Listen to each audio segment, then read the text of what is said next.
What he basically says is that in a world which is inherently uncertain, and complexity is about systems where you cannot know the future state, it's actually a priori impossible to know it. Right? There are too many variations. I'll come back to that. You can't actually build a model and test the model for validity, which has been the problem with economics, particularly neoclassical economics and other types. So all you can do is to actually simulate or stimulate. That's me making a distinction. What we work with human systems is we stimulate them. Where you're working with agent-based modeling, you simulate. So all you can do is do mass simulations, and when you see a pattern, use models to try and explain those patterns. Now that's an important but subtle shift in economics. Yeah. And I'd say it's worth reading his books because he did get the impact of COVID on the British economy right, whereas nobody else did. And one of the reasons is he didn't try to predict it based on a model. Right? So that concept of simulation or stimulation is a really important one.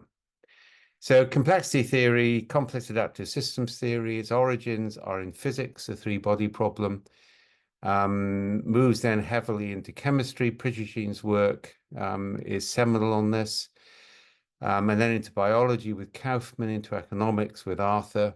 Worth noting that Brian lost tenure at Stanford, which is difficult, overtaking a complexity-based approach to economics. And then into social systems with myself, Boasso, and several other people. So there is some overlap with systems thinking if you look at the Macy conference, yeah, but that's about it. Systems thinking origins are in Shannon and Ashby's theories of information. Now that is going to be really significant. So they're starting from that sort of, whole concept of signals, data, information. With Ackoff, you get the information, knowledge, wisdom pyramid. Which, as I say, is one of two frameworks which launched 1,000 failed knowledge management initiatives. The other is SECI, all right? And basically what it seeks to do is explain things within the language of information science, really from the 40s and 50s. And nothing wrong with that. That's hugely valuable. I was involved in that. I worked on the LSE pods. I worked with Frank Land on socio-technical systems, and I worked with Peter Checkland on soft systems. People who are familiar with methods will see a lot of soft systems in our methods. Yeah, so acknowledge the debt to Peter in that respect. But what happened when complexity science came along is we finally had a science to explain systems which were inherently unpredictable. And this is the point I keep making to a lot of people in systems thinking. Nobody is saying systems thinking didn't seek to address complexity. It definitely did, and it produced some good methods and tools. But we actually could work with gravity before Newton came along. But after Newton came along, everything changed. We then had the science, so we could understand things in a different way.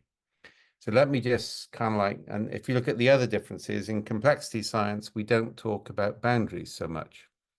Systems thinking defines systems as having boundaries and seeks to maintain boundary conditions. Complexity science, coming from physics, says, well, some systems don't have boundaries. They may just be connected. They may be dissolute clouds, for example. Yeah. But probably the principal difference in practice, and that's what I want to come on to, is that in complexity, it's far more important to describe the present than to define an ideal future state. Yeah. In a complex system, you can't predict the future. If you can't predict the future, defining a future state is a very foolish thing to do, except as a very broad aspiration. But you can actually know the present, and you can make changes in the present and see what happens. So let me give you the 101 definition of complexity. Now I'll move on to Cynefin, and I'll move on to impact. I don't want to talk too long. There's enough people on this audience who can ask really good questions, so that's probably better to explore it.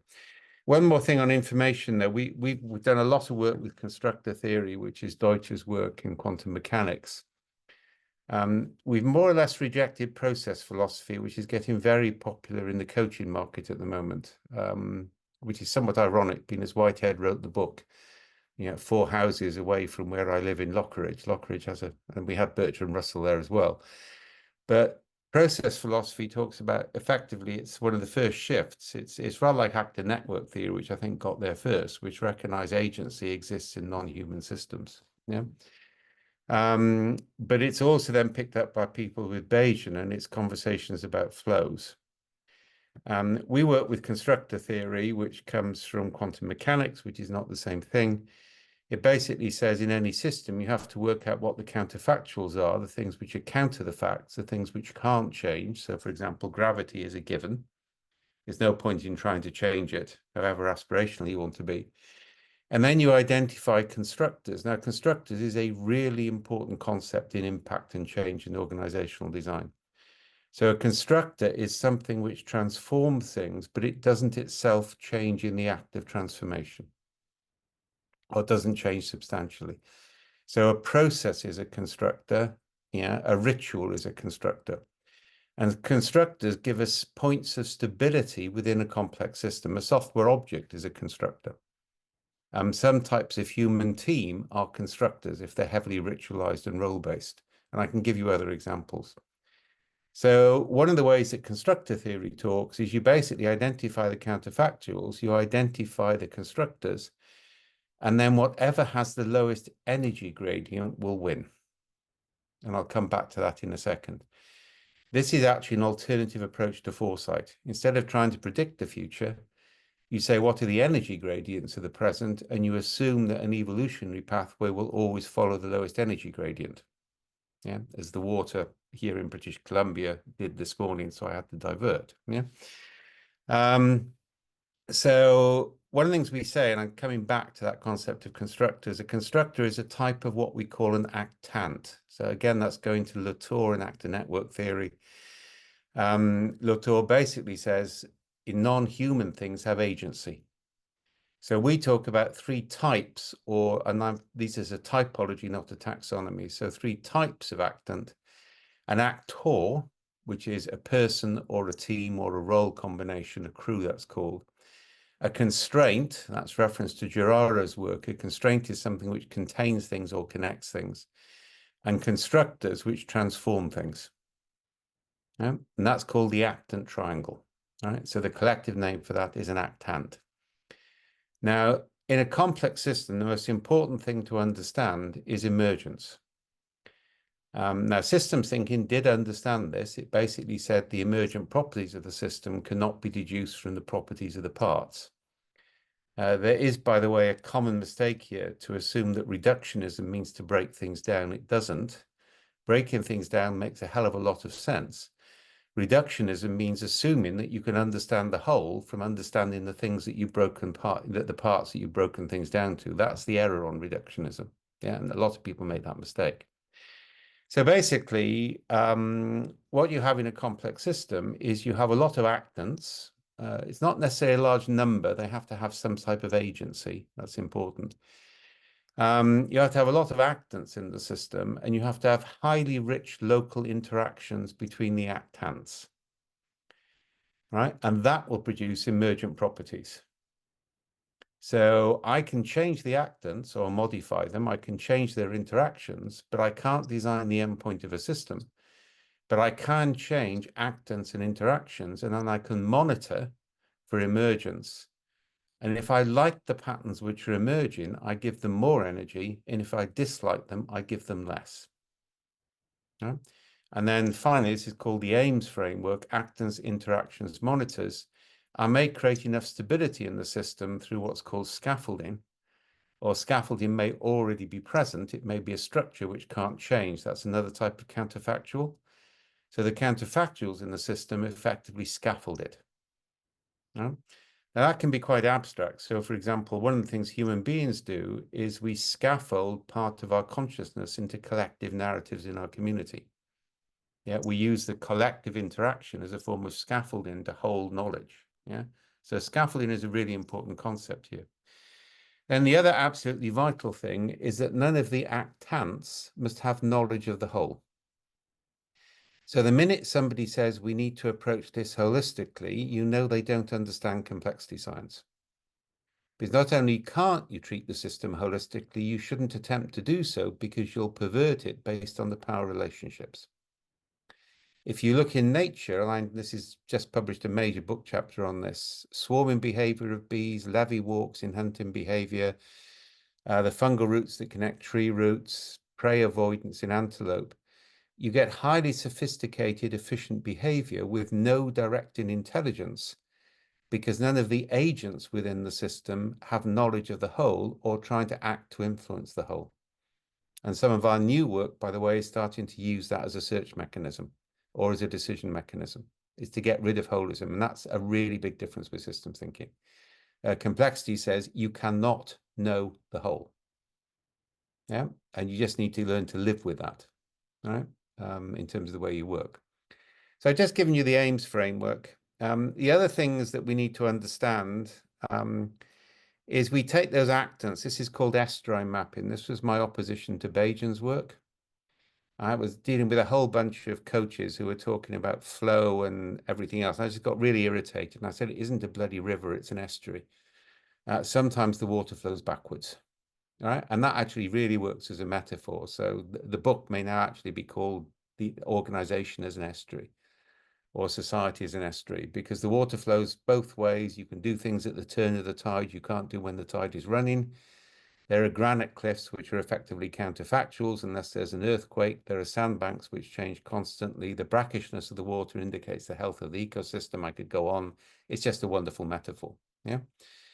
Now, S-drive mapping, which maps the actants onto a grid between energy cost of change and time to change, and then identifies what realistically can't be changed, is a type of what's called an affordance map. That's a reference to Gibson's work. So this is a framework. It's one of the three major frameworks within the Cynefin pantheon. And it basically says this maps, the area in which we can do anything anyway. And it maps the areas where there's no point in trying to do anything. And then your first action is to change the energy gradients of the present. So you need to change the energy cost, for example, of changing an actant to make it more difficult to change or easier to change.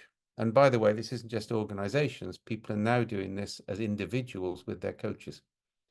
So instead of saying, how do I need to change myself? You say, what are the actants what's the S-drive map, the space I'm operating in? What can I do to the constraints, the constructors and the other actors to make the system more favorable to me having a sensible life? And we see that as a really important switch, by the way. It's a move away from psychodynamics, which is a school of complexity, to be quite honest, I'm getting to despise in terms of the way it works. It moves us away from psychodynamics and moves us now into interaction design, which I think is healthier. And it reduces the privileged status of the therapist. And I will say now, I really object to psychotherapy techniques being used in organizations because it implies the workers need psychotherapy and the consultant is a therapist. And I think that's kind of like a bad way to frame the problem up front, although I can see why consultants like it. Yeah. The second thing we do, having done that, is we map the assembly structures. This is a reference to Deleuzian epistemology. So the simple way of explaining this is I tell a story, you tell a story. We like each other's stories, so more people tell similar stories. And if you don't have human buffering in the system, then the stories get out of hand. I mean, I'm in the US at the moment. I'm going down to Seattle on Tuesday on the 5th. If you want an example of an assembly structure, look at the myths which Donald Trump has created, because there's no human buffering in internet amplification. And this is new materialism, which is the philosophical approach, which is sort of beyond modernism, postmodernism, and so on, which basically says those narrative structures, those patterns become what complexity theory calls an attractor, a strange attractor, and they have material reality and you cannot escape them. Right? Now, Deleuze and Guattari say that what the assemblage does is they territorialize the space. You can't deterritorialize the space by telling people they're wrong or even presenting them with evidence to show they're wrong, because the myth structure is too powerful for that.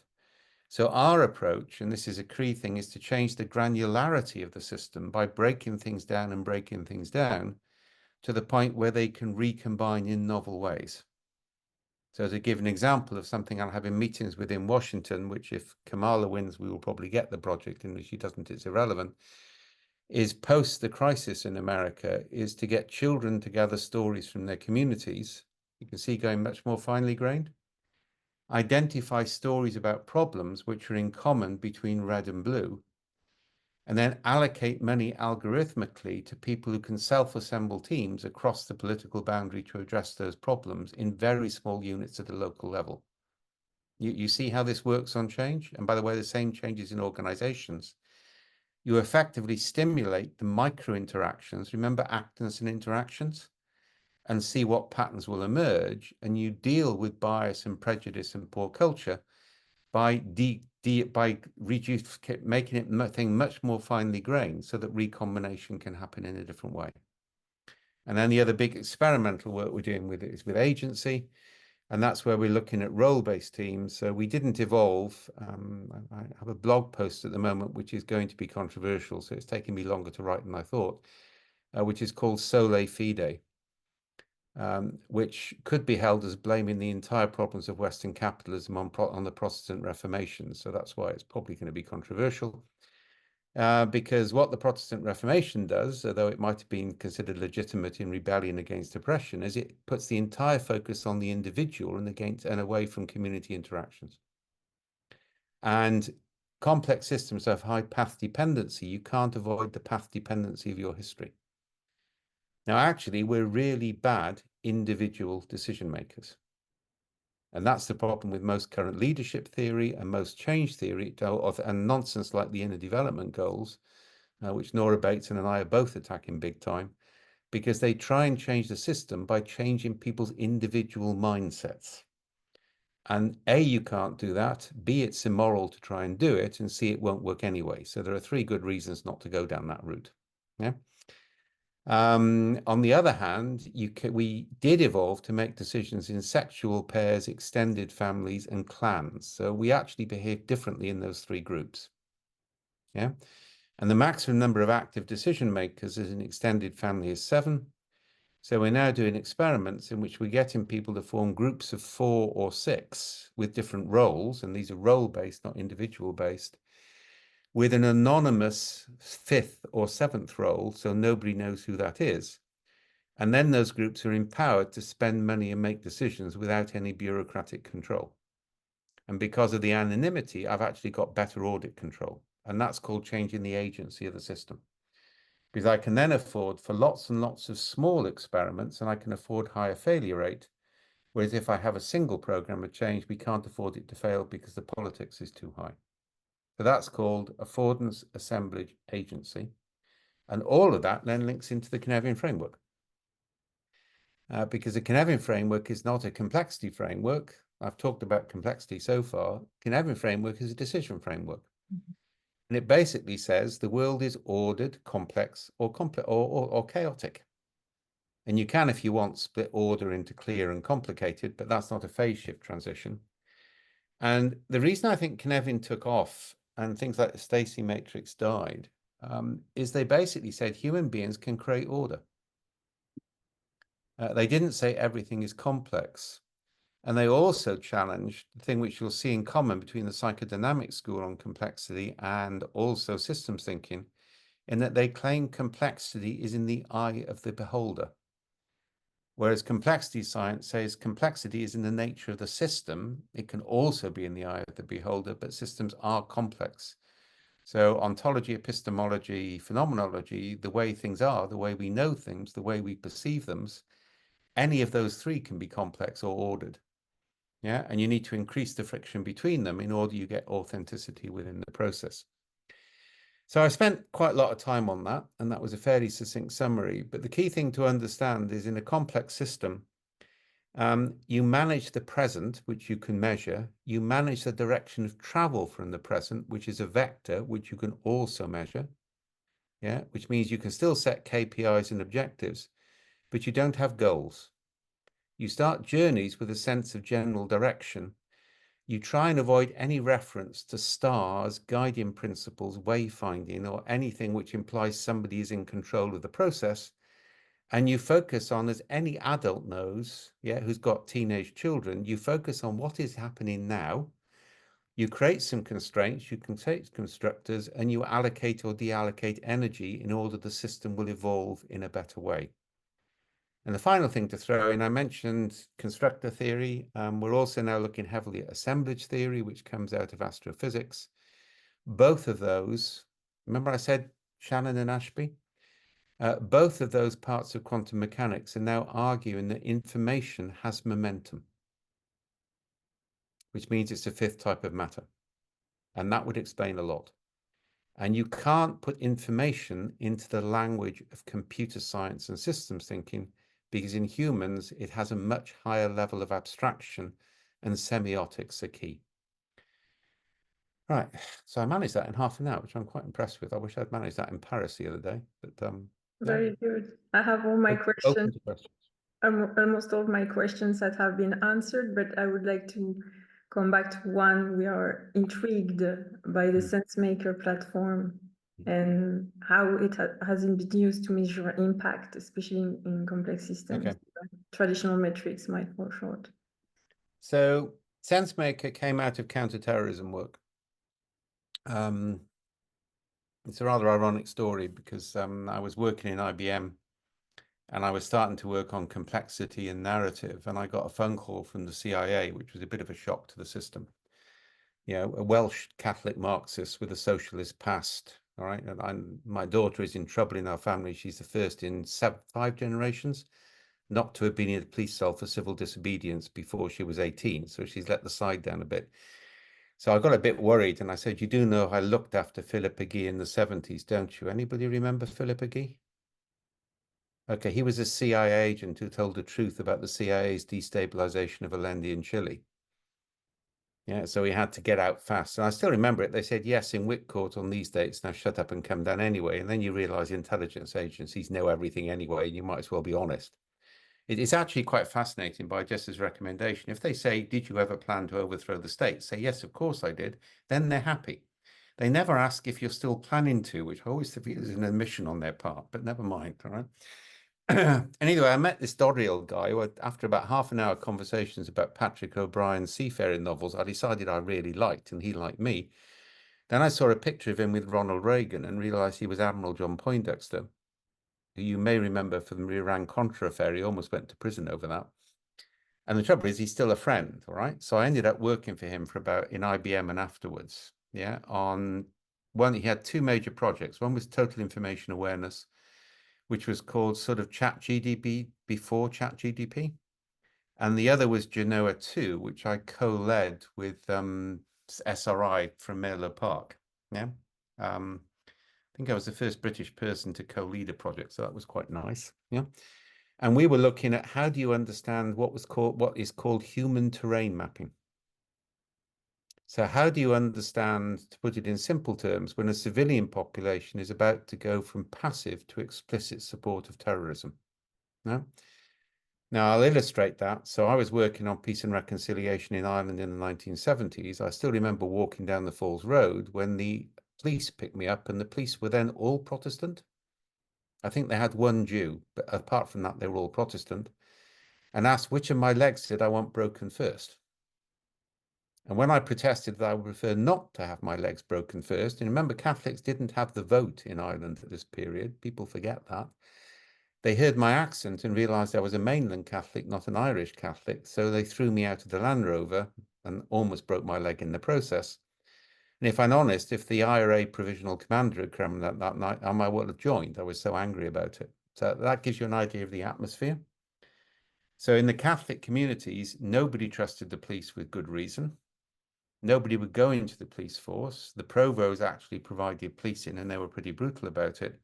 The tensions were building up in the system, and then we had Bloody Sunday, and that was a catastrophic failure in the system. It took 30 years to recover. No?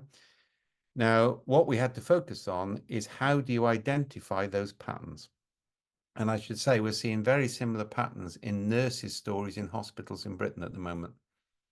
It's on the edge of a catastrophic failure. And the trouble with those is you don't recover. And you can only understand that if you understand the street stories. It's not the stories people tell you in an interview. It's not the stories they tell in the workshop. It's the stories they're telling each other in casual conversation when you're not present. Yeah. So we said, well, we have to capture those. And that's traditionally what anthropologists do with ethnography, but that doesn't scale. And it's partly what warm data, I have a lot of sympathy, and Nora Bates and I do a lot together. This is kind of like warm data, but warm data at scale. Because warm data doesn't scale. It's a workshop-based approach. So then we had the bright idea about why don't we make people ethnographers to their own condition?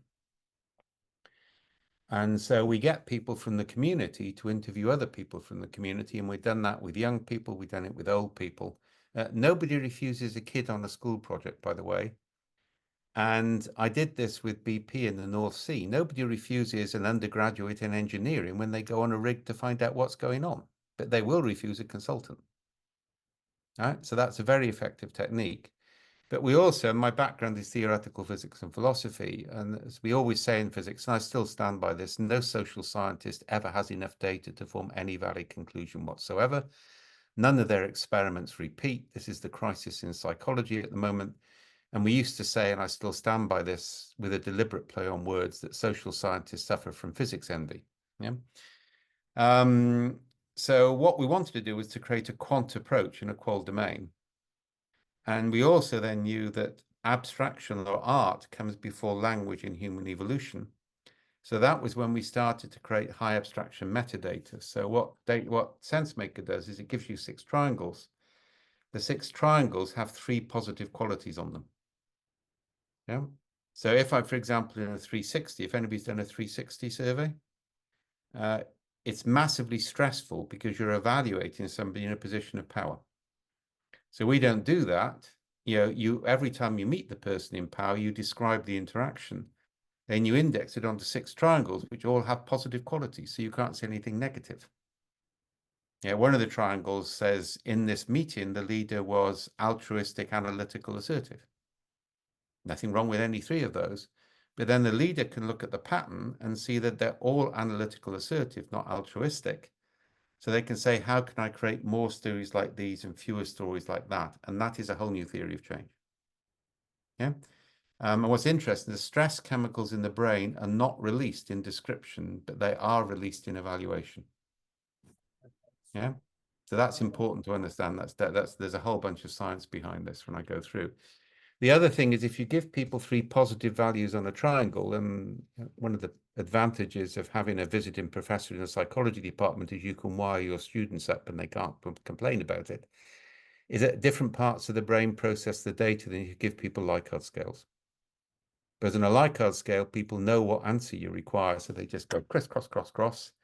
To balance 3 things on a triangle, this achieves what's called, well, I don't buy Cardamom's theory, but it's popular, so we'll use it. That results in thinking slow, not thinking fast. Yeah. So what we do, and we do this at huge scale, there's cases on the website, is we get people from the community to actually capture stories from that community and interpret it. We then draw patterns from that interpretation, and people can look at the patterns and say, I need more stories like this, fewer stories like that. That's assemblage mapping. That's what I talked about earlier. We can also use it for what's called mass sense. So I can present a problem to the whole workforce. I can ask them to interpret it again onto triangles so they don't know what answer I'm looking for in the same half-hour period. So nobody can consult with anybody else, which means the results follow a normal distribution. If people connect, you get a Pareto distribution. The wisdom of crowds. I can then draw the patterns of interpretation and show how different groups in the organization see the same data, and critically find outliers, people who have seen it radically differently from anybody else. And that may be the future.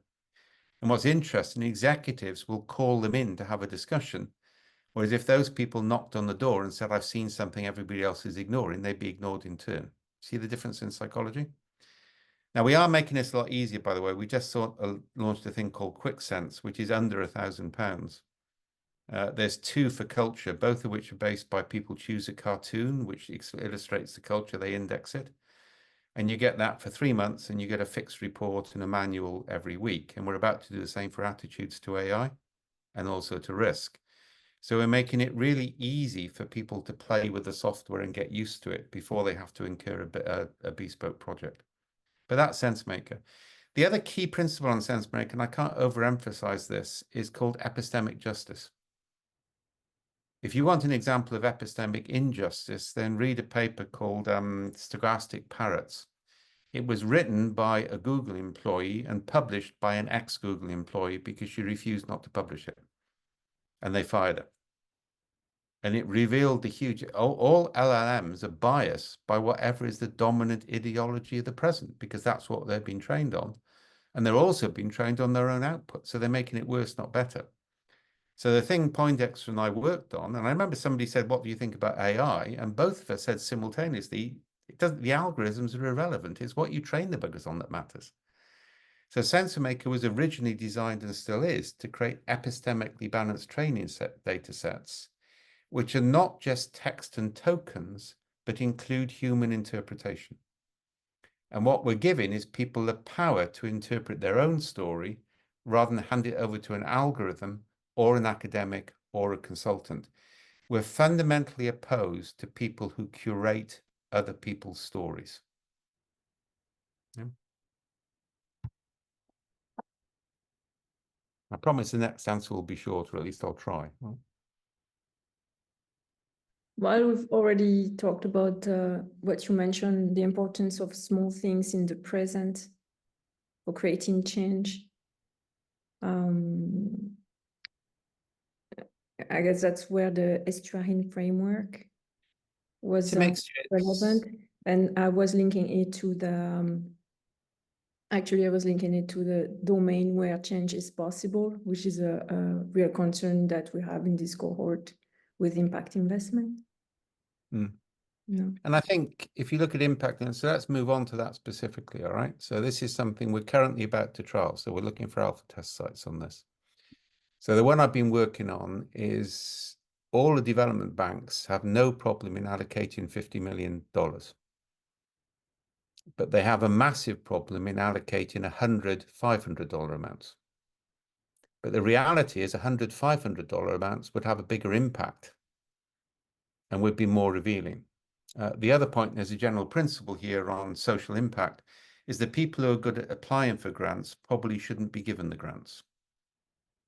It sounds a bit cynical, but that is actually oh so true, right? So what we're doing, and we've just been working on a design of one, which I'm hoping will start in the Philippines. And the way we do this, we're doing this on end-of-life decisions for young children in hospitals as well. So we run a whole day simulation in which we bring in all the roles that might be relevant to a decision. And we play with different combinations of those rules in groups of, groups of 4 or 6. Yeah. Because you need asymmetry, you need sub 7. Yeah. Until we have a combination of roles which actually can make a good decision. Yeah. And then we go to people and we say, okay, if you can self-form a group with these 6 roles, and you accept an anonymous 7th role, and you will not know who that person is. It might be a person, it might be a team, it might be AI. You will not never, and you will never know. That keeps people honest. It's called a panopticon effect. Yeah. And you capture the context in your decision in SenseMaker, capture your decision in SenseMaker, and capture the consequences. Yeah. Then you can spend $500 without applying for a grant. And then we're monitoring that because we've got the continuous capture in SenseMaker, but we've also got, I can have 50 projects at $500, and the ones which work, the 50 million then follows. So what I do is I don't try and measure impact post-grant. I create a process which identifies where impact is possible. And I can afford significant failure in that process. Yeah. Whereas if I allocate 50 million, I politically can't afford for it to fail. And one of the most hysterical examples for that, we found it in Ghana. I've never forgotten this. All right. So Barbara Bush had this pet project by which she wanted to transform African villages. So we have a thing in Britain called a roundabout. It's called different things in different countries, but it's a sort of round wooden thing on a spindle, and kids jump on it and push it around. Everybody familiar with those? Yeah, they're called roundabouts in the UK. So somebody sold her on the idea that putting a roundabout in every African village would be wonderful because the kids would play on it and that would pump water up. Yeah.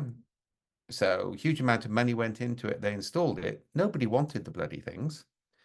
Yeah. Because if the kids had that much energy, they should be out in the fields doing something to make sure the family could eat. Yeah, the women regarded the village pump as somewhere where they went to have a conversation. And the last thing he wanted kids playing there. It was a total bloody disaster. But nobody could afford to be disasters, so they kept all the roundabouts in a warehouse. And when the inspectors came out, they shipped the roundabouts into the villages and had the kids trained to play on them. And then they matched the impact analysis. I could give you lots and lots of examples like that. Human beings are canny, right? So for me, that's one of the most important things we're doing. What we're also doing is, and that's a variation of what I talked about in peace and reconciliation, getting people to continuously capture stories and then moving money in algorithmically where we can see there's a common pattern. Yeah. And again, that's working to role-based decision making, not individual. Thank you. And by the way, one of the ways we reduce risk on that is all you have to invest in is a 1 to 2 day open workshop. Yeah. And we bring the roles together and we play. I really am glad that you mentioned that. That's so important. And, you know, I also would like to come back to the path dependency and what I extracted from that, or what I, you know, related to is the locking, you know, the path we might be locked into.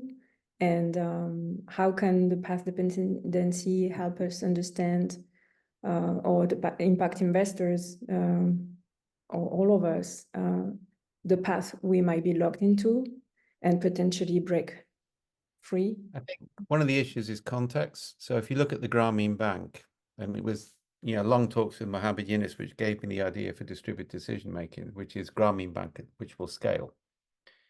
Because what he did in Bangladesh was brilliant, yeah, but it didn't port to Africa.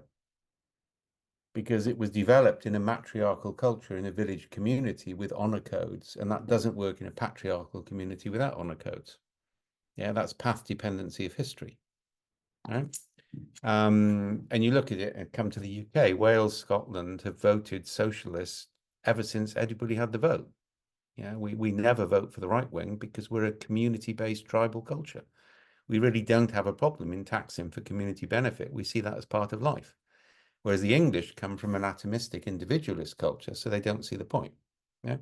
So I think the first thing is recognize the cultural context in your working and recognize that different solutions will work in different places. Now, what we're doing here is to allow contextually appropriate solutions to emerge within an auditable framework. I mean, the critical thing about distributed decision making, which I need a name for, is basically it's fully auditable. Right? And without that, you won't get grants through anyway, right? And it's a major risk reduction measure. So I think the key thing is to build on, understand where people have come from and build on it. You can break things down. So I'll give you the example from when I was in Ireland in the 70s. So there were two approaches to P&R. One was to get everybody in a big hall and get them all to agree that they would be nice to each other and stop throwing petrol bombs.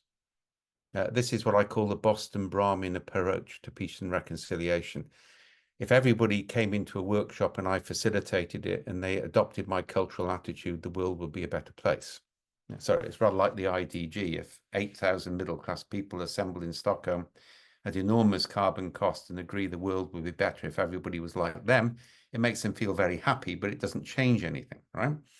So within weeks, people were throwing petrol bombs at each other. Now, we took a different approach. I was a small part of this. I mean, I was in my 20s and was a Jesuit trainee at the time. We took asymmetric groups of Catholics and Protestants, ironically, groups of 3 and 2. I didn't know the theory then. And we dumped them into the slums of Rio de Janeiro on an ecumenical project. Yeah, this is a principle called obliquity, which is this is part of Pagoda, which is a key principle of how you develop complexity. We didn't talk about the troubles. They realized pretty fast they had more in common than they realized. And they talked about, because Rio was not fun in those days. You think it's bad now. You should have been there then. It was, you know, we had to put a lot of protection in place, right? And basically, you know, they had a conversation about their political differences in the context of working together, not in the context of some middle class, you know, post-Enlightenment rationalist having a conversation with them. Yeah. Now, I think that comes back to the epistemic justice issue. You're trying to stimulate conversations so that people produce solutions which move them forward from where they are, but respect their past. And remember what the word Cynefin means. It doesn't mean habitat. Yeah. What it means is the place of your multiple belongings. So it's a sense of being entangled in many flows of time, which you only partially understand, which you are still navigating, by the way. It's not a static concept. So it's a really good name for a complexity system. Yeah? It's not the same as Heimat in German. yeah, which is nostalgia. Welsh has a better word for nostalgia as well. It's hiraeth, which means a longing to return to a place which probably never really existed in the first place. Yeah. And we all say I'm suffering major hiraeth at the moment. I want to go back to Wales, yeah. But it's not going to be the way I remember it. Right. And again, both of Cynefin and hiraeth as Welsh words, they're flow words. They recognize that things are constantly changing. Yeah, in actual fact, there is a paper, Adrian, and a German academic has written it, which says Cynefin is the Welsh Dyson and has attributed most of Cynefin to Heidegger, which, given I studied under Karl Rahner, who was a Jesuit who brought Heidegger into Catholic theology, is probably true. Yeah. But it is Dyson, you're right. Yeah. So I'm going to ask you one last question before opening to the room. If there's questions in the room, is about a question I received from a complexity perspective. What areas should impact investors target to address multiple issues at once? How can we identify leverage points within complex systems? You do exactly what I've just been talking about. You basically, I mean, let me give you an example in South Wales, which is one of my favorite ones. So we use children to map the narratives of the community. This is post-industrial, deeply depressed, you know, some streets with 3 generations without employment. Yeah. The price of a life in South Wales, by the way, and if you want introductions, 2 of us can introduce you to them, is £10,000 will get anybody killed. All right. It's you know, the drug controller, you'll just get pushed under a train. This is not a nice area. It's quite dangerous. All right. And it used to be miners. It used to be proud miners and communities and that sort of thing. So we used children from that community to gather stories, which meant nobody from outside was coming into it. It was people from inside. It was their own people. And then the minister looked at it and said, well, if I could have more stories like this and fewer stories like those, then I would fund it. So we put together transgenerational pairs so you could be trained to use SenseMaker as software as a kid, which they all wanted to be, and you get a certificate as an ethnographer, which they all wanted for their CVs for jobs or university. That was the main motivation. But you had to bring somebody from your grandparents' generation to team with you. And that was deliberate because innovation is under 20 and over 55. Between that time, that age group, you don't have much innovation. You're working in different ways. So in this, I call it the grandparent syndrome. Grandparents will tell things to grandchildren they won't tell to children and vice versa. And we do that with new employees, with employees about to retire. That's called a transgenerational pair. And the third person in the trio was somebody from local government who can make the idea work. So we threw 20 trios at the problem, and one of them came up with a brilliant idea for a mountain bike park on the old coal heap slag heaps. The local government knew the fire service wanted fire spotters, so the fire service helped the kids build it and gave them badges and told them they could do fire spotting and tell adults not to do bad things. And then we discovered the starting point was in the pub where the drug dealers met, and the local community knew that, so they deliberately done it there to drive the drug dealers out. So we ended up with 50 initiatives like that, rather than a grand plan to change everything in 3 years' time. Now, it's had an unhappy ending because the civil servants killed it. They absolutely killed it. Yeah, because they wanted to present the stories and interpret the stories the minister, and they wanted to write a plan to solve the problem. The last thing they wanted is the problem to be solved by the people bottom up. Yeah. So if you want that, you can do that, right? The other thing is then because we got the narrative patterns, and we did this with global giving, you can have private investors find stories they like and say, well, if I could have more stories like that, I'd give people money, and then people can assemble a team to do it. So you create it's called, you're changing the substrate so that good things happen at a micro level rather than a macro level. And then you're responding to micro change by amplification or dampening. I mean, all the theory is there and some of the practice is there. We're now looking to scale this. I mean, one of the projects I'm trying to get funded at the moment is we've now done this in 5 countries. So we know how to do it. We got the International Baccalaureate on board. We got other people on board. Is I want every child of age 16 in every school in every country of the world to be an ethnographer to their community every week.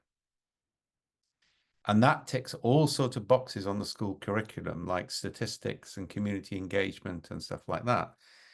Because then I am literally mapping attitudes on a global level. Yeah. And I'm getting rid of linear approaches to market research, and I'm allowing politicians to look at their own stories. Yeah. And the trouble is, people keep starting to do this, but then they decide they need to curate the stories, particularly people with an IT background. And that's the fundamental error, is they want to curate the stories. It's like my civil servants. They can't believe people can come up with their solutions. You know, I call it young white males seeking to do good, which is one of the most dangerous things there is in the development community, right? Yeah, well, We'll get a proper acronym for that one of these days. But somehow it reminds me of Neil Postman's story, the fable that he wrote in the New York Times, was published twice, on this, you know, big catastrophe that happened and the mayor didn't know what to do. And at the end, he decided to do that, to leave the youth free to be engaged in the society, in the city, and everything changed. But there are some unhappy people, of course. But remember, we're recognizing that. But what we're doing is we're taking a constraint-based approach. So the trios are constructors. Yeah, the fact that they're in a system which politicians can look at is a constraint. So from a politician's point of view at any level, they can say more like this, fewer like that. They can then also use the stories which are granted, because people have to give permission for their story to be used, right? They can use the stories to better communicate. But what you're doing is it's called disintermediation. So sorry, Pagoda is an acronym for how you handle complexity. One of the key things is disintermediation. You want the decision makers to have direct contact with the raw data without interpretation. That's why the Welsh civil servants hated the idea, because the politicians were able to look directly at the stories of the people who voted for them without the civil servants interpreting it.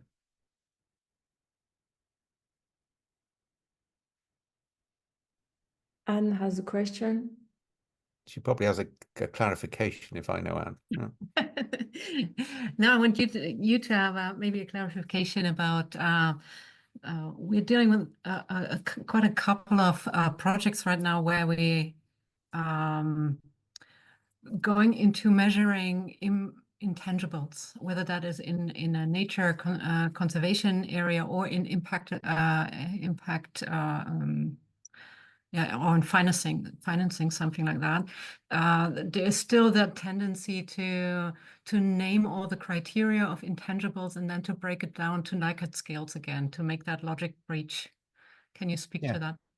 And also in the one which is using triangles to make it an open capture, which means it will be biased by who contributes. All right. And if it starts to have an impact, people will generate the data. Sorry, I mean, I was at the billing conference where we said how you should do it, and they choose to do the bit of it they understood. So I mean, we'll promote it. It's a useful case. All right. I think you just have to have the argument. You have to point out that Likert systems people can game. And what they're doing is they're stuck in a causal framework. Yeah, I mean, you're dealing with non-causal systems. Non-causal systems, you have to change the substrate. You have to measure disposition. And if you go for Likert scales, you can't trust your data. Yeah, it's hypothesis-based research. Yeah. And the technical name for this is abductive research. Right? So, you know, the trouble is that an induction is how AI works, all right? Induction assumes there's linear relationships in cause and effect, and you can attribute it. Abduction says there is no relationship with cause and effect, but you can make sense of it. And human beings evolved to think abductively. So we hallucinate, AI bullshits. Human beings are constantly hallucinating at a micro level, but we know how to manage hallucination because it's in evolutionary terms given us advantage. AI has got no idea how to do that. And by the way, what we're now doing, Anne, I'm trying to get people to use semiotics rather than words on the triangles. So I've been working with NATO on quite depressingly on what's on multi-force task capability at the moment, and looking at if Trump wins, which European nation will Putin invade first, which is a bit depressing. We're currently betting on Poland, right? But what we're looking at there is this: we have to measure the civilian population's resilience. Yeah, so we're saying it's not just land, sea, air, space, and cyber. It's your civilian population is part of your command structure in modern warfare. And with the coming breakdowns from climate change, I mean, Europe is going to face 200 or 300 million refugees sometime in the next 15 years. All right. Or we'll have 200 or 300 people die because the temperature will go above 58 degrees and they haven't got air conditioning. Yeah. So nobody is starting to think about this, which is one of the reasons why I want to build that children network. We need sensor networks which can understand things early enough that we can do things about them, because attitudes are lead indicators. Compliance with a standard is a lag indicator. And I think that's one of the points you say to people. Do you want your investment to actually have lead indicators of what's working or not working? Or do you want to wait to measure compliance, which gives you no corrective time? And that's a way to sell this as risk reduction. Yeah, SRI mapping is sold as a risk reduction exercise. It's 2 half days, all right? That costs nothing before you run a major program, and it reduces risk. Yeah, that makes sense. I'm all for that. There's a question from Bitmayer about asking in which country kids are the initiative with kids as ethnographers. We've done it in Sweden, we've done it in Wales, we've done it in Colombia, we've done it in Singapore, and we've done it with Indigenous in Australia. Mm. And by the way, we're approved for Indigenous use, which tells you something about the software. Yeah. Yeah. That would be nice to bring it to Africa. Yeah, and we've done a lot of projects. We actually did major project with SenseMaker on kids from Soweto who'd been given scholarships to go to university. And they journaled their experience, because we actually found they were very common with medical students in the UK. Because the problem with medical students have the highest breakdown rates and dropout rates because they're the brightest kids at school. It's easy for them. Then they go to university and discover there are people brighter than them. And that's what we found with scholarship kids from Soweto. Everybody in the community thought they were the bee's knees, and then they went to university, and not only were they not the bee's knees, but sometimes they weren't, they were bottom of the class, all right? So that was another example of doing it. So there's been a whole bunch of projects in Africa, which you can look at, which are on the website, but mainly in South Africa, Botswana. And we've done 3 big projects in Ghana. Yeah. Great. There is, by the way, if you haven't seen it,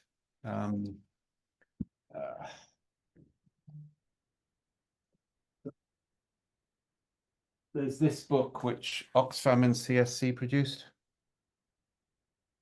The learning power of listening. Which you can actually get. So it's a manual of how they've used SenseMaker. Now, I will qualify this. We've got a new book coming out shortly, because everybody in this book will only allow people to tell stories in workshops with somebody from the development community present. So I'm not wild about that bit, but it is actually quite good. And I'll give you the link in the chat.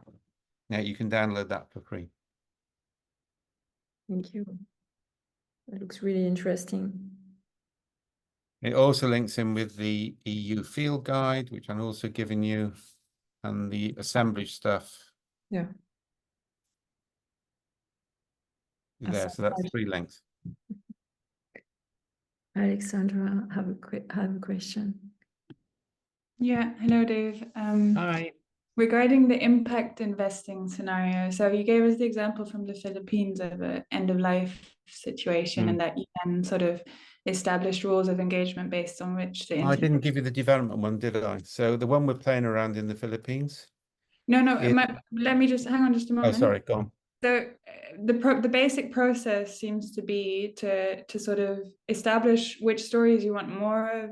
Then you say what the rules of engagement are for entangled trios to make suggestions, and then you see like which interventions you're gonna scale.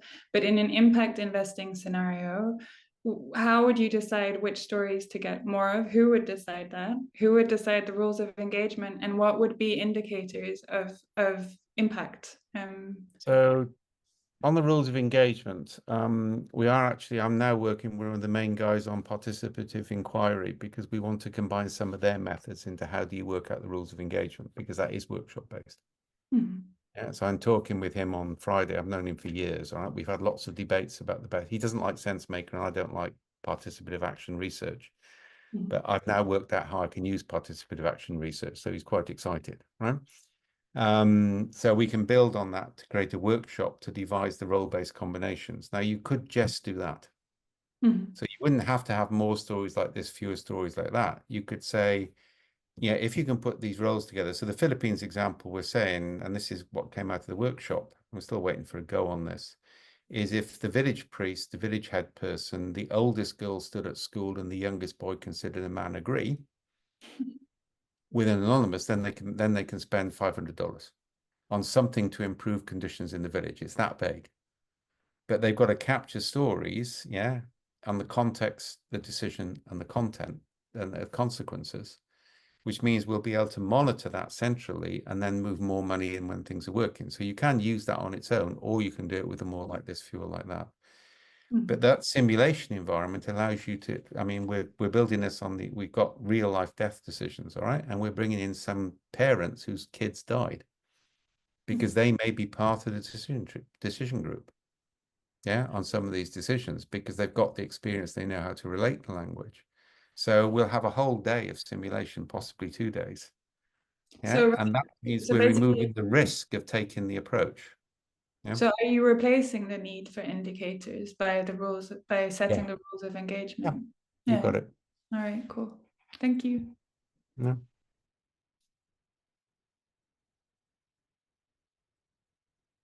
Now you can actually get indicators out of that, by the way, because what you can do with SenseMaker is you can measure direction and speed of travel for intensity of input. And that's called a vector measure.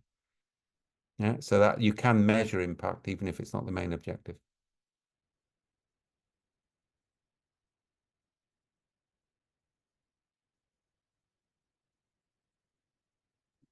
Could that be also, I have a friend doing that in Africa. She organized retreats to have those investors getting closer to the, the companies and the people making things and to have And I think that's a good idea. It's better than just taking it abstract, but it's still workshop-based, curated. Yeah. Right, we're trying to go even more finely grained than that. Right now, the one thing you can also do I mean, I'm working on this with BC University later on today, yeah, because they're trying to find ways to innovate using academic ideas into industry. Now, if you look at the history of innovation, technology is never used for what the academics designed it for. It's used for something different. Yeah, that's called acceptation. So what we can do with SenseMaker is I can capture stories of problems from industry. I can capture stories about technologies. I get them all indexed into SenseMaker. Then I put the databases together at a metadata level and say, well, these problems seem to be associated with these technologies. Maybe you should sit down and talk about it. Right? So what I'm doing there is I'm managing for serendipity at scale. Yeah. As I say, one of the bad inheritances of systems thinking, I say this is one of the major negative inheritances, is the belief that everything has to be run in a workshop with a facilitator. Yeah. And that is a real problem. That comes with its own bias and it's called neocolonialism. Yeah. And Peter Sanghi and Otto Scharmerger got really angry when I said they were neocolonialists, but I've yet to see them defend it. Well, if you look at Theory U, it basically is, and the same with IDGs, it's the ideological position of North Atlantic, post-Enlightenment, middle-class rationality. That's what it is, right? That's where it comes from, yeah? And it's in a seek to impose it. It's a new type of cultural imperialism. And don't you think there's a movement? The Welsh grew up next to the English, so we're very sensitive to these sort of things, all right? Yeah. Don't you think there's a movement towards a better, No. like people going to tell you, I recognize how the mindset. No, I've read Homer. It's called lotus eating. It makes people very comfortable. Yeah. But it won't scale, and they don't have to change because they can all sit there and say, well, if only everybody had the same mindset as us, the world would be a better place. Yeah. Yeah. And the trouble is I have to explain lotus eating to half of them, which really depresses me because it indicates something poor about their education, but never mind, right? But, yeah, and I think I'd agree with Erica. I mean, Soma is the other way of looking at it. Yeah. Yeah, when you get onto imagination activism, please don't get me onto that. And the idea that we have no problem with resources in the world, it's just all a failure of imagination. That is just absurd. Yeah, we do not have enough resources in the world. We've got to face up to it. But it's really nice to say, if we all thought differently, we wouldn't have to worry about this anymore. And that's called lotus eating.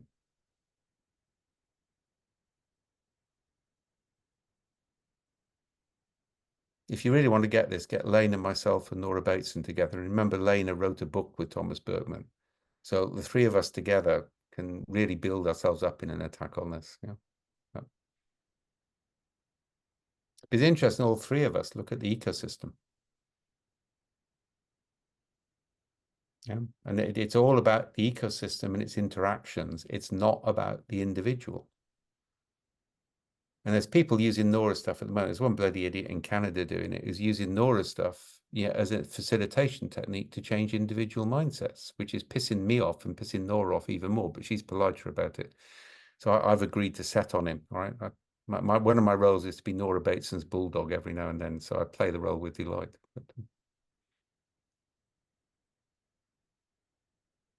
Yeah, I was in the Warm Data Lab a couple of weeks ago in Barcelona with Jess Groupman.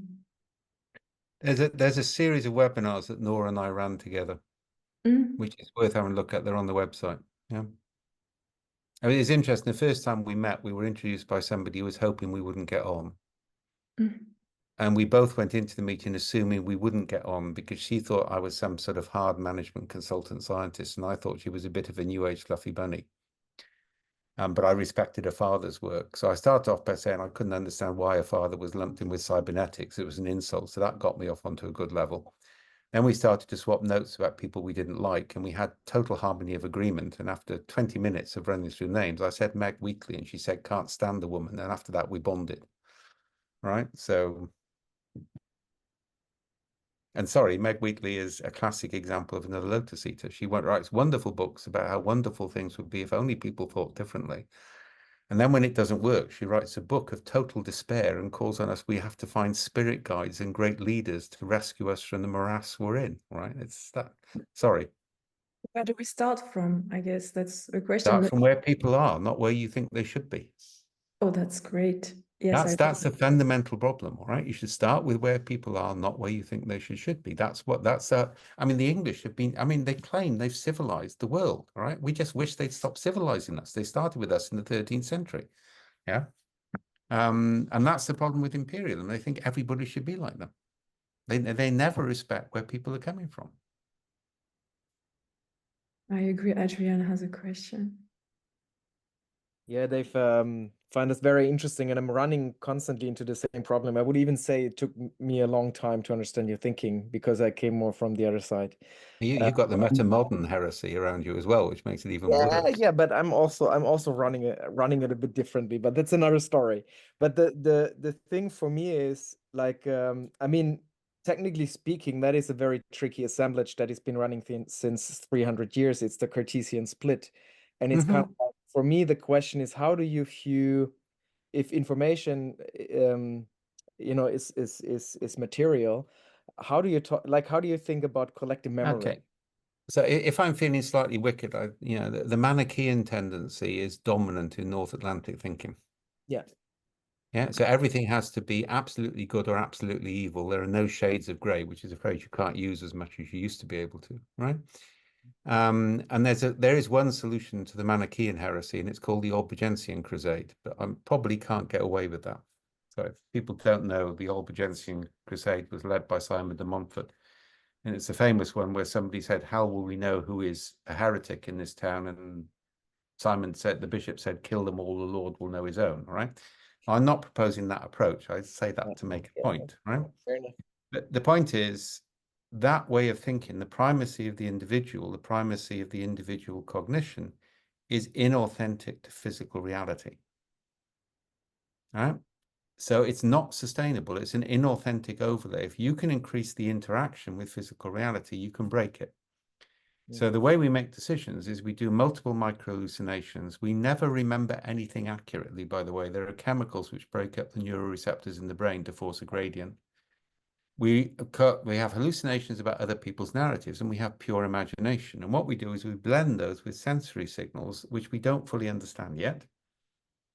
You know, there's something to do with resonance, not morphic resonance, God help us, all right? But there is something to do with resonance, but scent is part of it, sight, sound. We blend those together. The first pattern which appears to fit, we apply. So we do a first fit pattern match. Yeah. But and no, let me finish. The point is that consciousness is distributed. So our cognitive side of our brain only comes into play where there are anomalies. It's making less than 10% of our decisions. Most of our decisions are made by our body or by a social environment. So if you increasingly interest the conflict between people's individual perception and the social context, you can create enough anomalies that they will start to pay attention and change. Yeah. And that's what we do. For example, taking workers' stories, getting them to index it, taking stories indexed the same way, presenting it to leaders, say index that the way you think the workers index it, show them a difference. Yeah. Because they can't challenge the process. All right. So what you have to do is increase the friction between the perception, the ideology, and reality. Yeah, and that's what we did in Northern Ireland. We just dumped people into the middle of a slum. Yeah, so changing and you know, but I've seen people try this. The World Bank tried it. I suppose they do it, and they said they do it. And I went out. They sent an advanced team to clean up because they have World Bank executives staying in African villages. But they sent teams to clean the things up and make them hygiene 3 weeks before they arrived, which rather ruined the point of it, all right? Just don't take me there. But what the plan on that, yeah, I mean, the plan on that was to make them realize what it was like for a period of time. Yeah, but not tell them, get them to work it out for themselves. I put 50 IBM executives as cleaners in slum community centers in New York for a week. I mean, HR fought me tooth and nail on it, but Lou Gersten backed me up. And I mean, the leaders came back saying it was the best leadership program they'd ever had in their life.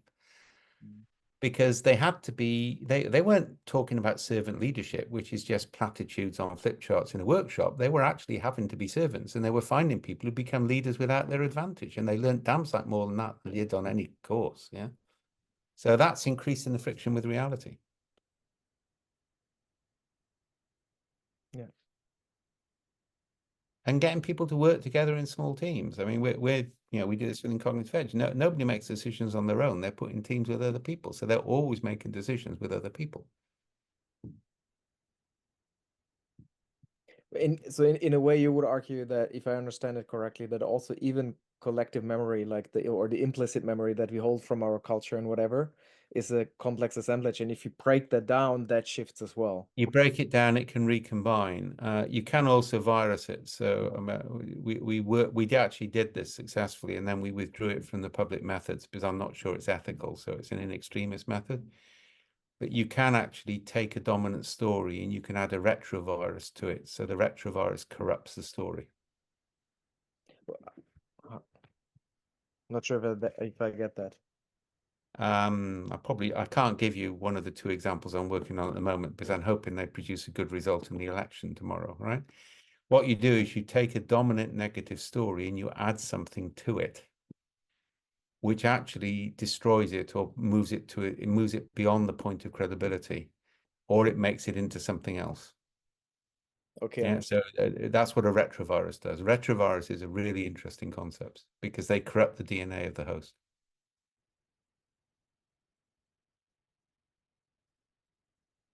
We'll follow on your blog, I guess, about that. No, you will never see me write that up. Okay. That was we spent a year working on that in a very small team, and it worked in a way that we didn't expect it to work. It scared the shit out of us, and since then we got very, very careful. Yeah, I see. Anthony? Got the idea from a science fiction short story as it happens, but that's where lots of ideas come from. Thank you, Anthony Sanchez from Houston, Texas. Hey, Dave. Hi there. Quick question. So I'm part of the corporate accounting team here in Houston for an organization. And I'm also part of the cybersecurity incident response team.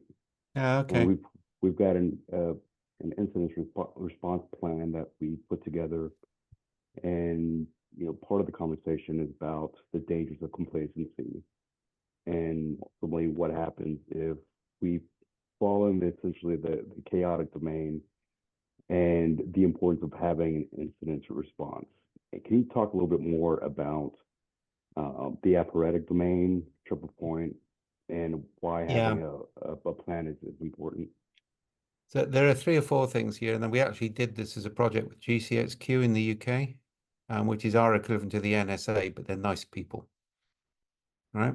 Sorry, I like the CIA. They all care, right? NSA is another matter altogether, but we did this with GCHQ.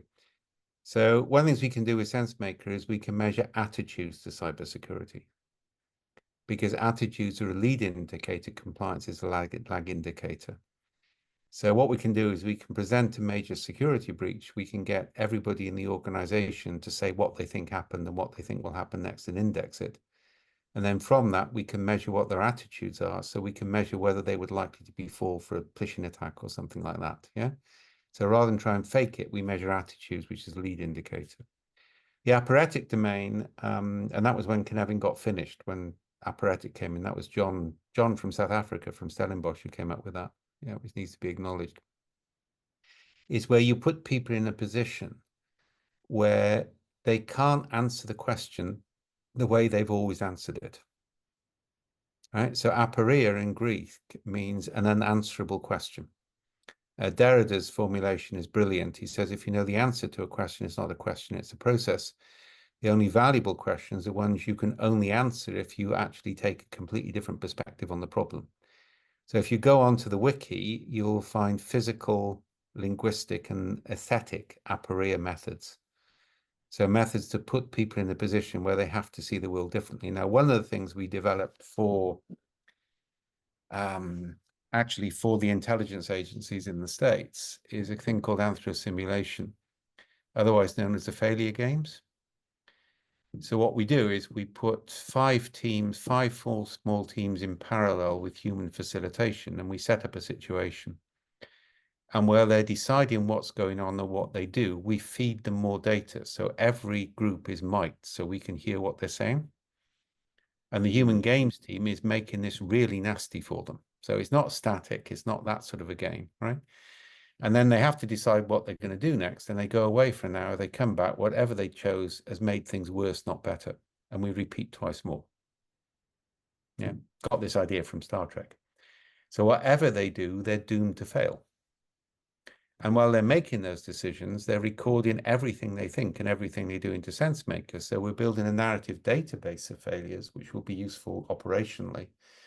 What's fascinating, when Gary Klein and I ran this in Singapore, at the end of the process, people are scanning 20 times more information before they make a decision than at the start. Because if you succeed, you scan less. If you fail, you scan more. And that, which is called anthrosimulation, which is on the website, that in your case is how I would actually look at it. Yeah, because also the communities you're working with understand wargaming environments, so they can see the value on them. So you don't have to sell that, which you do in industry. Yeah. And that has the advantage, which narrative always should, of when you run a game or you run a simulation exercise, you capture knowledge which you can use for real. Not just in the heads of the people who went through the game, but in actual narrative form for other people to use. Yeah. And Dave, sorry, one more question, a quick one. Yeah. Have you guys actually worked with Palantir before? With who? Palantir Technologies.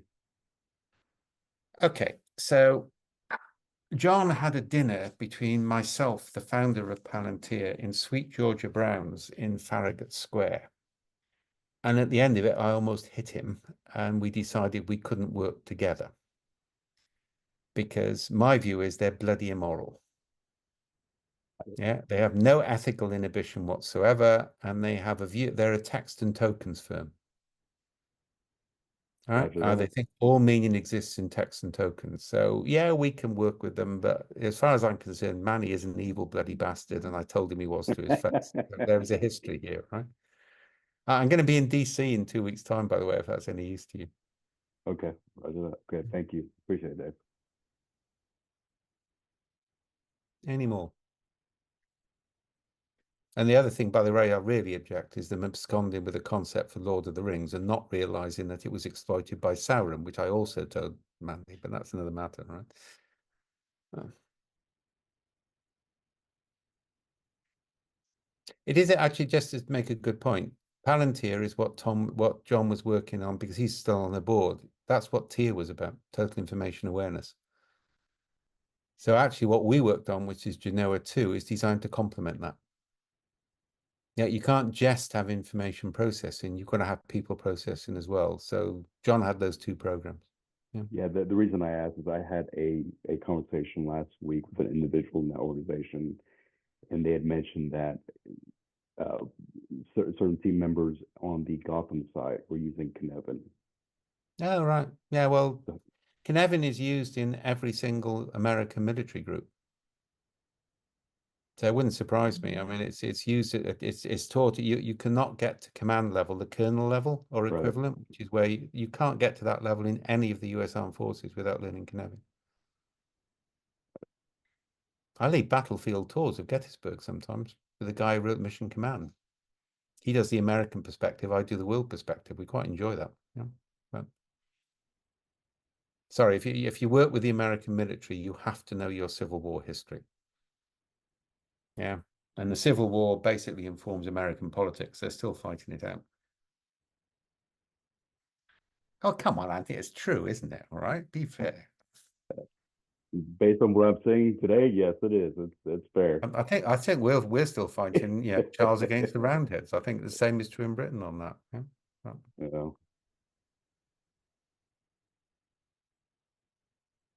Any more? I kind of have one, even if I understand the, ecologies and relationalities, but what is your view on describing or explaining why your work is so relevant in so many different domains? Oh, because it's based on natural science. We completely rejected the idea of case-based learning. So if you look at the 5 schools of sense making, and there's an academic paper on this which describes them, all right? So you've got Carl Weick is the granddaddy of all. He's classic American sociological tradition. Go and study what companies do and derive general rules from that.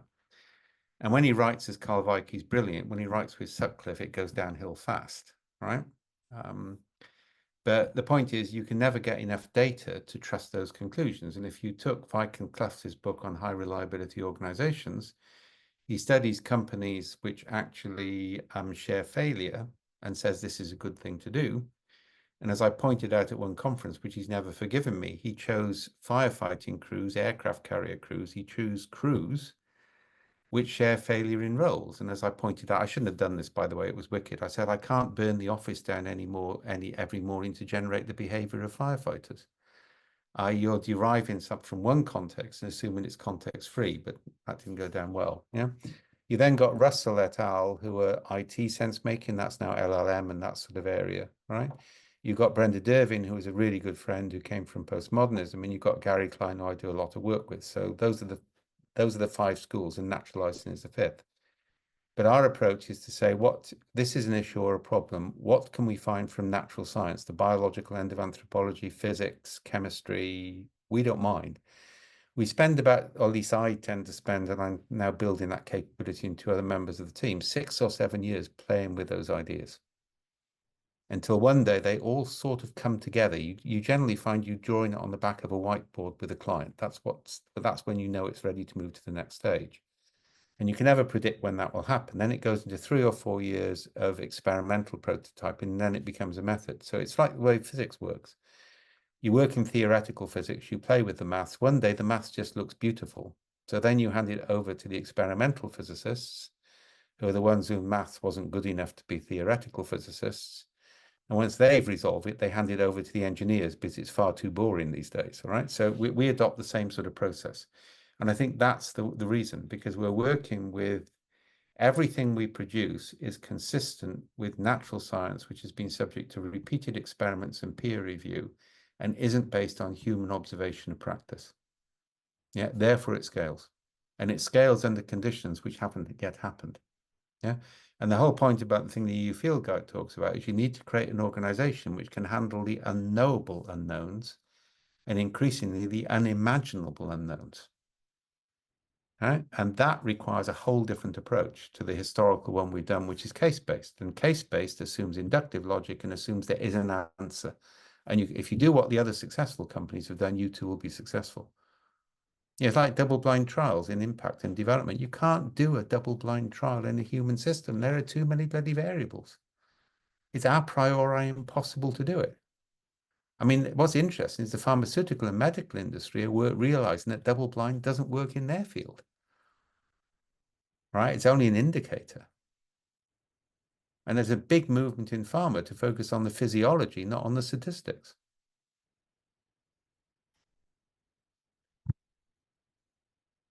Can I follow up with a question?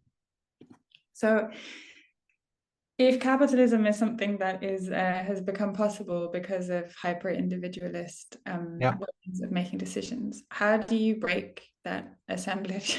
And I mean, like, there's probably no one answer to it, but you know, like, there's some people who say if you just put external costs on balance sheets and that doesn't work. But like, what's your answer to this, Dave? Like, okay, then you have to remember, I was basically summoned for heresy in the Catholic Church for saying you could combine Catholicism, Marxism, and Hinduism, but you couldn't combine Catholicism with Protestantism because they were, Catholicism had more in common with Islam and than it did with Protestantism. So I said there are 5 religions of the book. Yeah, 4 religions of the book, not 3. And I think there's various ways to do it, but your fundamental problem, and this is why I think Bitcoin and non-fungibles are really dangerous, because they're coming out of the libertarian movement in the States, which is hyper-capitalism. And these are people, who take Ayn Rand seriously after puberty, which is grounds for commitment to a mental hospital, as far as I'm concerned, right? And fundamentally, you have to, if you have a means of exchange, then control of the means of exchange becomes power. Yeah. Now, the depressing thing on this is it may be control of water gives you more power than control of capital within my lifetime, possibly. Right? Because the only model we've got in the history of humanity for major resource starvation is feudalism. Right? And that's not a good model to go back to. Now, I think what we got to start to do is experiments in gifting. So this is an indigenous concept. Gifting is a ritual contribution to become a member of the tribe. And you see gifting at a local level in communities. I did 3 months field ethnography in Tea Party communities in the States for the Democrats. And I remember going back to Washington and said, you guys have got these completely wrong. They're all bloody socialists. They just don't understand the word. Because they all look after themselves. They're all based on the church. Nobody goes hungry because that would be a sin within the community. And by calling them right-wing and making them sound like Bible Belt Christians, which they're not, you're actually pushing them into the hands. I didn't talk about Trump because he wasn't around then. You're demonizing people by creating a Manichaean tendency. You're not recognizing that in those rural American communities, interdependence is key. So we need to build on those interdependencies. We're doing that in Singapore. You need to make people interdependent in communities. You need to give resource to communities. And if I'm quite, this is another debate, all right? 1 person, 1 vote on 4-year election cycles will destroy humanity. Yeah, realize the Chinese are way ahead of us on climate change. Way ahead of us. And the Singaporeans are. And Singaporeans actually are a democracy. It's just everybody trusts the ruling party. People call it, it's not, it's a democracy. They've got the plan to have their entire population in air conditioning when the temperature hits a certain level, and they can manage that. Their problem is going to be the refugees from India and Indonesia, where their governments haven't planned for that because they're making short-term, short-cycle decisions. Right? So we've got to think about that. So I think capitalism will actually collapse with global warming because it's predicated on constant growth. So the conditions will cause the collapse. The issue is what survives the collapse. And by the way, I actually think that's why I've argued strongly against chaotic systems. and strongly against the forest cycle, because there's a whole group of people who think you need chaos before you get change. And that's actually really dangerous. We can't afford that. So creating different patterns and making them proximate to other patterns so you get imitation is the way you change a complex system. So if you want people to take climate change seriously, you have to get local sacrifices at scale so that the politicians will make national sacrifices. Until you change the attitudes of people in their local communities, politicians can't take the risk of trying to force it internationally. Yeah. Hence my children's project. Yeah. And that is a classic complexity approach. What we do is we change the sensor networks, we change the feedback loops. We don't decide what the results should be. We just reduce the time, increase the more finely grained responses at scale, and quantitative, not qualitative. Any qualitative research, by definition, is biased. Doesn't mean it's not got value. Yeah, it's got explanatory power, but it's got no predictive power. Erika?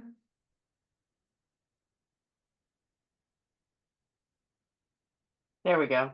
Do you see a difference in your transgenerational pairs in more community-based that's what we do. than individualist? And that's going from the science, because if you look at the science, the brain is very plastic up until 2 or 3. A lot of your neocortex processing is done by your carer. If you don't get the right care in that period, for example, you'll never be able to fly an aeroplane because the brain and the body won't co-evolve in the right way. You don't see racism in kids till they hit puberty. And you don't see actually negative attitudes to handicap either. It's after puberty the problems set in, because you've just had the longest period for any mammal to learn. Now you've got to adopt the prejudices of your tribe. So by early 20s female, late 20s male, women were productive faster in hunter-gatherer communities.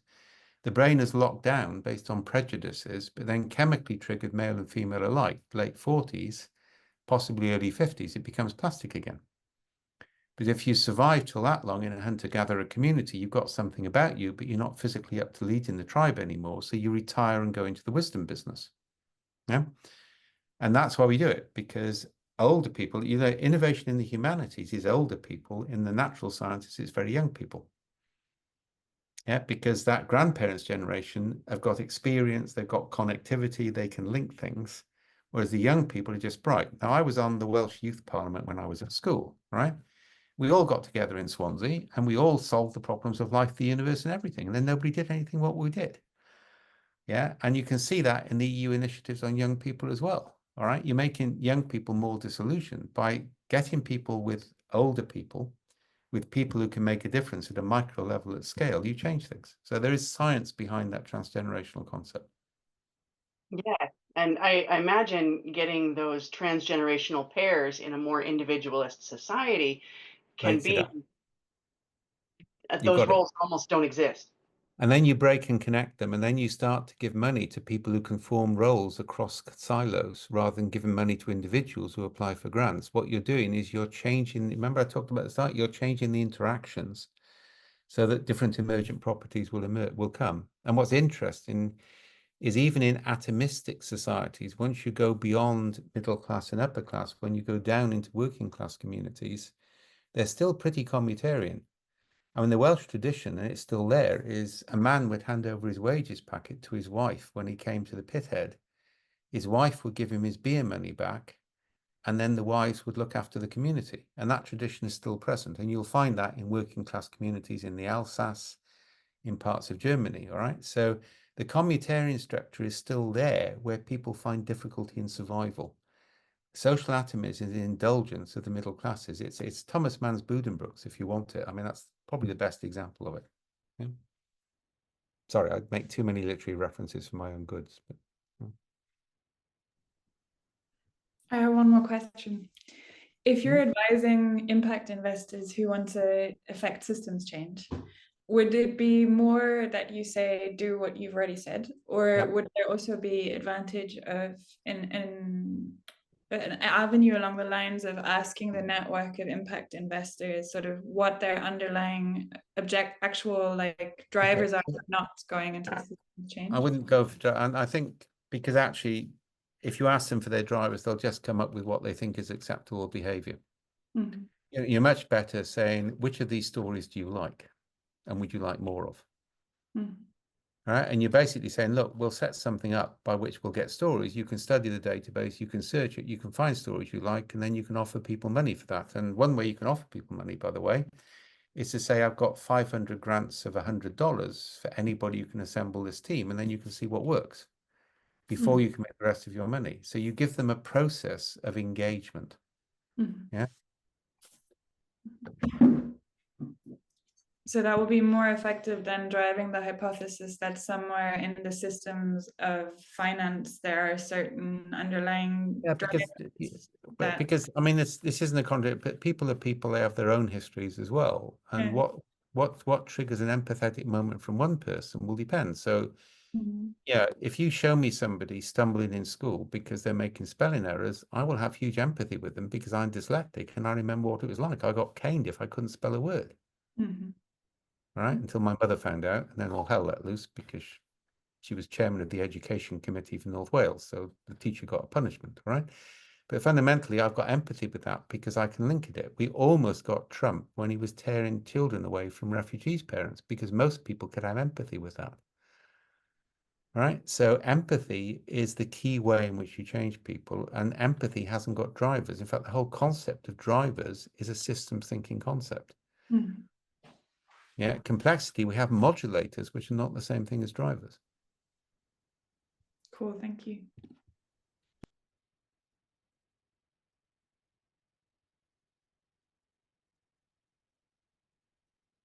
Any more questions? I think, Dave, you might have a busy day ahead of you. I'm so grateful. That was absolutely more than what I expected of this conversation. We went way deeper and above and beyond. Yeah, it's only as good as the quality of the questions in the audience. So, yeah, great audience. So on that note, a tangent, may I? Sure. Dave, what are you reading in sci-fi right now? Oh, Tchaikovsky's work. All right, because his work on, he's just brought out, there's another spider novel out, so I'm reading that. There's another one? Yeah, well, it may be, it's trouble is that stuff accumulates on the Kindle and then I find it. Okay. Yeah. So there's one where basically humans attack the spiders to get at another person and they magic one spider into a human body, and he's exploring that. And the original ones on what spider intelligence and communities would be like were absolutely brilliant. And the same with his stuff on octopi and yeah. So, I mean, the trouble is he writes too many bloody books, and is one on every person has an animal shadow which they can turn into. Oh God, that was just brilliant. Yeah. So Tchaikovsky is the current one. Yeah. And before that, I've just finished Tom Holt. Yeah. Oh, I haven't even. I'll look. Thank you. Tom Holt's brilliant. He's satirical. He's funnier than Terry Pratchett. His first one is called Expecting Someone Taller, which is retelling the ring cycle in modern Britain. Okay. Yeah. And that's real, and he's just totally satirical, right? Yeah. So it's very British humor. Tom Holt, Terry Pratchett, Robert Rankin is another one, right? Who has the Brentford Triangle, which is this triangle in which the Satan works through the West End of London. All right. Yeah. So those three are, yeah, they'd have to come out of a British educational system to write the books they do, but they're all three are brilliant. Yeah.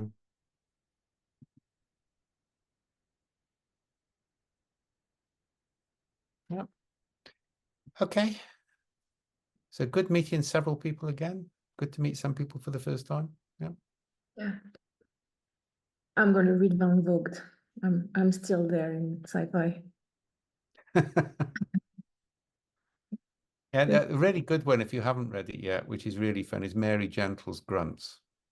Okay. Mary Gentle is a brilliant writer, but she's an ex-US Marine. She wrote Black Opera, which is the theory that bel canto opera sung properly can cause earthquakes and is a weapon, which is brilliant, right? And this chronicle of but the really funny one is Grunts, which is Lord of the Rings from the point of view of an oppressed orc battalion constantly being set by heroes who try and destroy it. All right. And it's just brilliant. Yeah. So God knows. okay. That's great. Thank you so much, everybody, especially you, Dave. Bye all. And you all take care. Thank Have you. a great day. Bye. Thank you. Bye bye. Thanks for organizing, Sandrine. Avec plaisir.